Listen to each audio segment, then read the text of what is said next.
효광의 여섯 번째 시간, 오늘은 효와 용기에 대해서 말씀을 드리겠습니다.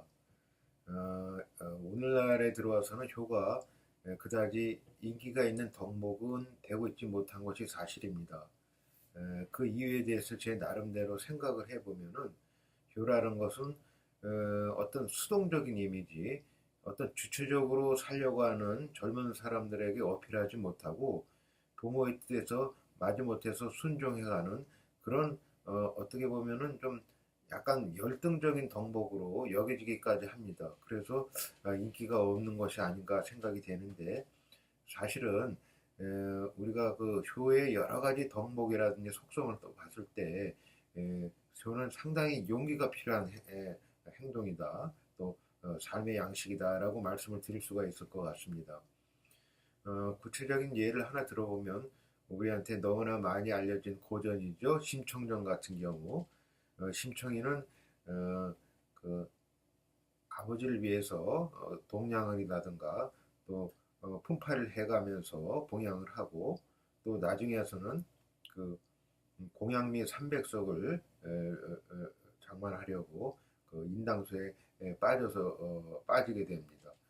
그런 과정을 봤을 때 뭐 어려서는 뭐 그냥 무슨 미신 아니냐 뭐 그렇게 막연하게 생각하기도 하고 또 우리가 신청전에 대해서 또뭐 연극이라든가 뭐 문학 작품 같은 경우로 이렇게 번안에 대해서 이제 소개되기도 하지만은 제가 좀 더 이제 커서 효에 대해서 나름대로 생각을 해볼 때 그 심청전에 대해서 가장 핵심적인 대목은 바로 그 인당수라든가 그러니까 어, 눈을 뜨는 신봉사가 눈을 뜬다는 고양미 300석을 바쳐서 인당수에 빠지면은 눈을 뜬다는 그것을 단지 미신이라는 그런 관점에서 보는 것이 아니라 어떤 한 여성의 인생이 살아가면서 어떤 에, 제도적이든 어떤 과학적이든 사회적이든 해결할 수 없는 그런 문제에 봉착했을 때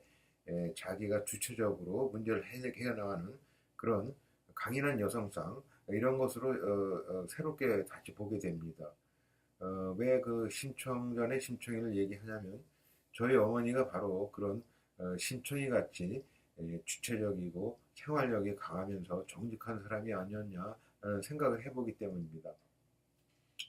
어머니는 이제 그 저희 외갓집이 이제 차녀였는데 이제 큰 이모는 먼저 일찍 결혼을 하시고 또 아랫 동생이 이제 저희 외숙부죠. 약간 좀 정신 이상이 있었습니다. 그래서 이제 약간 집안에 우환이 있는 그런 집안에서 저희 어머니가 이제 저희 집안에 시집 오기 전까지 그 또 이제 그 양재 학원을 다녀서 이제 그 어, 어떤 집안일을 저희 외할아버지를 이제 보필해가면서 가장 역할을 해왔고 또 결혼한 이후에는 이제 형제를 낳아서 이제 키우다가 이제 아버지가 실직 이후로 이렇게 재기를 하질 못하셔서 또 이 달동네에서 이제 하숙을 키시면서 대학까지 마치는 그런 강인한 생활력을 보이셨습니다.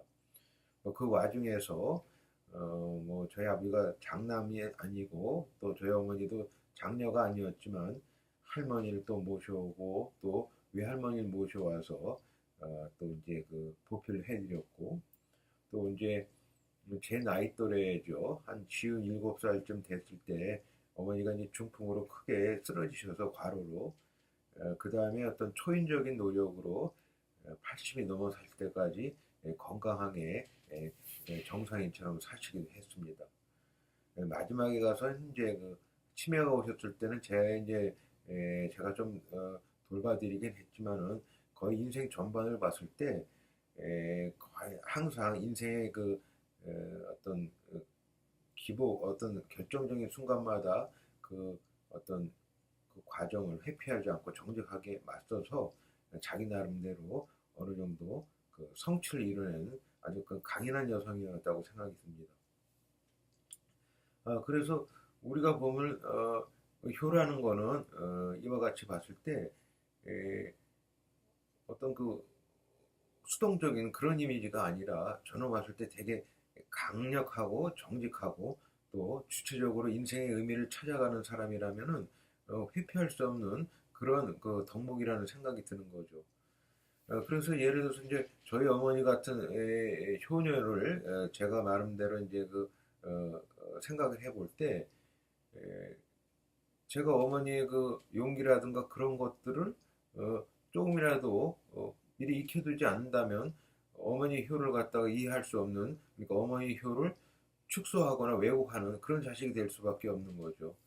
그래서 제 나름대로의 어떤 용기를 만약에 그렇게 뭐 용기 있는 사람이라고 말할 수는 없지만은 제 성장 과정이라든 삶의 과정에서 저한테 하나 중요한 순간이 있었다 그러면은 제가 이제 그 30대 중반 때 그 직장 생활을 한 8년 하다가 이제 회사를 그만두고 아무런 연구라든지 그런 저기가 없었을 때 이제 장사를 시작을 하게 됐어요.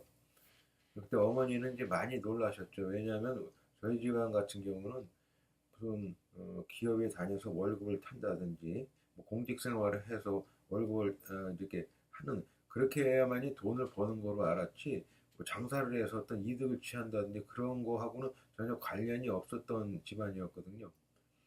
그리고 제 자신이 뭐 그렇게 장사를 할 만한 그런 어떤 뭐 사교성이라든지 그런 대인 관계가 또 원만한 사람도 아니고 그런데 제가 왜 그렇게 때 장사를 하기로 결심했냐면 사실 뭐 음, 저희 집은 뭐 어렵긴 했지만 뭐 돈을 많이 벌어서 뭐 이렇게 유복한 생활을 하겠다는 그런 뜻보다는 한 8년 정도 직장을 생활을 하다 보니까 어떤 삶이 제 나름대로 어떤 주체적으로 살아가는 게 아니라 그날 하루에 뭐 타성에 의해서 살아가는 것 같았어요.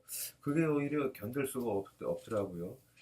그래서 그러면은 뭐 그 여지껏 살아왔던 것은 어찌 되었든 간에 밑바닥에서부터 다시 한번 살아보자. 막 그때 그런 어떤 절실한 저로서는 상당히 절실했었고 그래서 한 말하자면 시장 바닥에서 밑바닥 생활을 해본 거죠. 저로서는 그 기간이 어머니가 이제 말없이 저를 지켜봐 주셨던 기간이 되기도 하는데 그래서 나중에 와서는 그때 그 어떤 그 용기를 제 나름대로 발현했던 그 과정이 그 어머니가 이제 치매에 걸렸을 때, 그러면 보통 사람은 치매에 걸렸을 때 어떻게 하면 이 과정을 회피하고 또 모면하려고 하는 그런 성향이 많이 있겠지만, 그러면 나는 이것을 한번 정면으로 한번 치매와 어머니와 한번 대적을 해보겠다. 그런 제 나름의 어떤 그 용기가 제 가슴에서 나왔던 것 같습니다. 그런데 제가 그 뭐 불치병이라고 할 수 있는 치매를 갖다가 어머니와 같이 이렇게 지내왔던 과정을 어, 뭐 이렇게 뭐 자랑하려고 하는 내용이 아니라 저는 그 과정을 통해서 치매 아니라고 해도 치매가 이제 과학기술이 발달해서 이제 만약에 뭐 불치병이 아닌 것 됐다 해도 인간이 살아가는 과정에서는 또 다른 불치병이 생길 수도 있고 뭐그 심청이처럼 자기가 모르는 자기가 어떤 자연과학이라든가 사회적으로 도저히 감내할 수 없는 그런 상황에 부닥쳤을 때 그 효를 지키기 위한 그런 노력은 계속될 거라고 보고 있거든요. 그리고 그것이 자기 삶의 의미를 찾아가는 데서 빼놓을 수 없는 과정이다. 이런 생각이 하고 있기 때문에 효라는 거는 반드시 어떤 하나의 여러 가지 인생에 있을 때 있어도 되고 없어도 되는 그런 덕목이 아니라 이 과정을 거치지 못할 경우에는 원만한 어떤 자기 나름대로 인생관, 그 다음에 나름대로 인생의 의미가 상당히 축소될 수밖에 없다. 용기가 없을 수밖에 없다. 이렇게까지도 해석될 소지가 많습니다. 그래서 보통 이제 그 효라는 것들 이런 것들이 약간 소극적인 그런 의미가 아니라 적극적인 그 어떤 덕목이다. 이것을 한번 염두에 두고 한번 생각해 보시면 좋을 것 같습니다. 오늘 강의는 여기까지 마치겠습니다. 감사합니다.